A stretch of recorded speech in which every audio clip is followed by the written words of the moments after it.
Hello student, स्वागत है आपका पीसीएम स्टार क्लासेस पर। आज की वीडियो में हम आपको वैद्युत धारिता से संबंधित एक बहुत ही महत्वपूर्ण आंकिक प्रश्न समझाएंगे।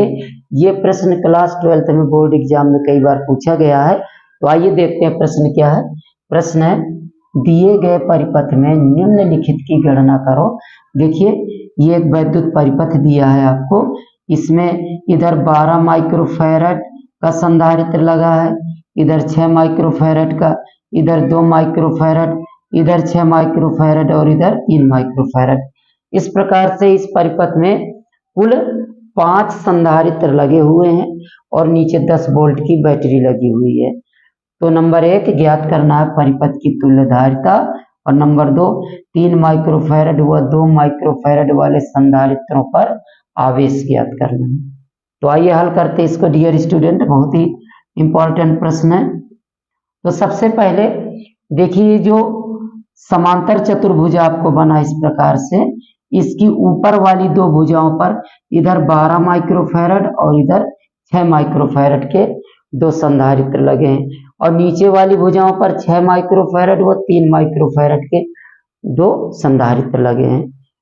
अब देखिए, इन दोनों का अनुपात क्या आ जाएगा, 12/6 2 आएगा, और इन दोनों का अनुपात कितना आएगा, 6/3, ये भी 2 आ रहा है। तो हम जानते हैं कि व्हीटस्टोन सेतु में यदि ऊपर वाली दो भुजाओं पर लगे प्रतिरोधों या संधारित्रों का अनुपात नीचे वाली दोनों भुजाओं पर लगे प्रतिरोधों या संधारित्रों के अनुपात के बराबर हो, तो वह क्या होता है, एक संतुलित व्हीटस्टोन सेतु होता है। ओके, तो इसमें देखो, ऊपर की भुजाओं पर लगे संधारित्रों की धारिताओं का अनुपात 2 है, और नीचे की भुजाओं पर लगे संधारित्रों की धारिताओं का अनुपात 2 है। इसका मतलब है कि ये जो व्यवस्था है, ये क्या, एक संतुलित व्हीटस्टोन सेतु की व्यवस्था है। तो अब अगर ये संतुलित व्हीटस्टोन सेतु है, तो ये जो विकर्ण पर लगा है संधारित्र, ये प्रभावहीन हो जाएगा, यानी इसका आवेश शून्य होगा। ओके, तो आप इस पर लिख सकते हैं यहाँ पर, क्योंकि यहाँ लिख दें, इधर लिख दें, क्योंकि यह एक संतुलित व्हीटस्टोन सेतु है, संतुलित व्हीटस्टोन सेतु है, व्हीटस्टोन सेतु है, अतः 2 माइक्रोफैरड का संधारित्र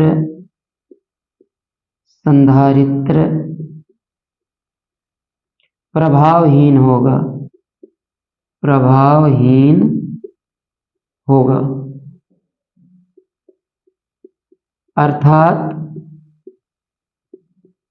अर्थात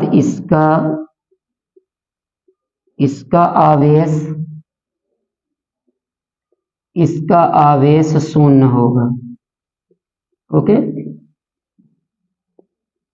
शून्य होगा, क्योंकि देखिए, ऊपर वाली दोनों भुजाओं पर लगे संधारित्रों की धारिताओं का अनुपात कितना है, 2 है, और नीचे वाली दोनों भुजाओं पर लगे संधारित्रों की धारिताओं का अनुपात वो भी 2 है।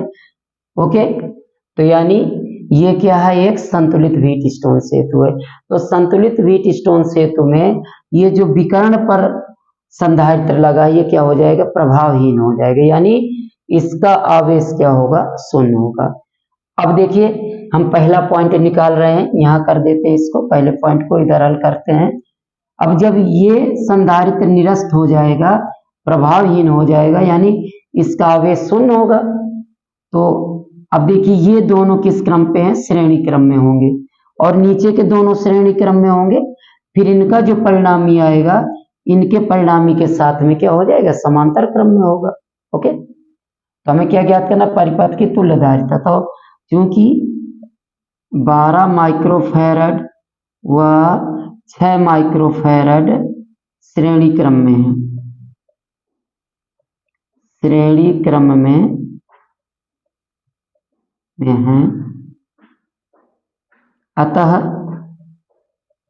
इनकी तुल्य धारिता, अतः इनकी तुल्य धारिता C इक्वल क्या आ जाएगा, C1 गुणे C2 बटे C1 प्लस C2। तो C इक्वल आ जाएगा C1 कितना है 12 गुणे 6 बटे 12 प्लस 6। देखिए अगर दो संधारित्र C1 व C2 श्रेणी क्रम में हो तो उनकी तुल्य धारिता C इक्वल क्या होता है, C1 इंटू C2 अपन C1 प्लस C2।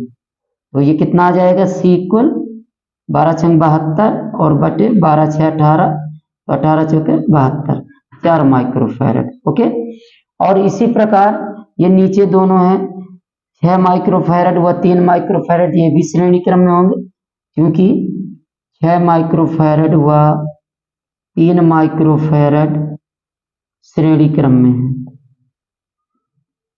श्रेणी क्रम में हैं। अतः इनकी तुल्य धारिता C डैश कर दीजिए, C डैश बराबर C1 गुणे C2 बटे C1 प्लस C2। तो C1 6 गुणे 3 बटे 6 प्लस 3, तो कितना आ जाएगा 18 बटे 9, 9 दूनी 18, 2 माइक्रोफैरड। ओके, इन दोनों का परिणामी कितना आया है 4 माइक्रोफैरड और इन दोनों का परिणामी आया है 2 माइक्रोफैरड। अब इन दोनों का जो परिणामी है, इन दोनों के परिणामी के साथ क्या होगा, समांतर क्रम में। तो चूंकि 4 माइक्रोफैरड व 2 माइक्रोफैरड समांतर क्रम में है, समांतर क्रम में हैं, अतः इनकी तुल्य धारिता C डबल डैश कर दें तो क्या आ जाएगा C1 प्लस C2। तो C1 4 और प्लस 2 यानी 6 माइक्रोफैरड। इस प्रकार से इस परिपथ की जो तुल्य धारिता, परिपथ की तुल्य धारिता पूछा है तो वो कितनी होगी 6 माइक्रोफैरड। ओके, तो हमारा पहला पार्ट जो है प्रश्न का वो हल हो गया, बहुत इंपॉर्टेंट है। अब आइए देखते हैं दूसरा पॉइंट, इधर हल कर देते हैं। दूसरे पॉइंट में पूछा है 3 माइक्रोफैरड व 2 माइक्रोफैरड वाले संधारित्रों पर आवेश। तो देखिए 2 माइक्रोफैरड वाला संधारित्र वो क्या प्रभावहीन है, उसका आवेश क्या होगा, शून्य होगा। तो 2 माइक्रोफैरड के संधारित्र का आवेश, संधारित्र का आवेश क्या होगा, शून्य होगा, Q इक्वल 0। अब हमें किसका ज्ञात करना है, 3 माइक्रोफैरड। तो 3 माइक्रोफैरड के संधारित्र का आवेश Q equal C dash into V। देखिए यहाँ ये 6 माइक्रोफैरड व 3 माइक्रोफैरड दोनों श्रेणी क्रम में है और श्रेणी क्रम में आवेश क्या होता है, समान होता है दोनों पर। तो चाहे 6 माइक्रोफैरड पर पूछता चाहे 3 माइक्रोफैरड पर, दोनों पर आवेश क्या रहता, समान रहता। तो 3 माइक्रोफैरड के संधारित्र पर आवेश Q equal C dash into V। C dash क्या है, इन दोनों का परिणामी, इन दोनों का परिणामी कितना आया था, C डैश 2 आया था।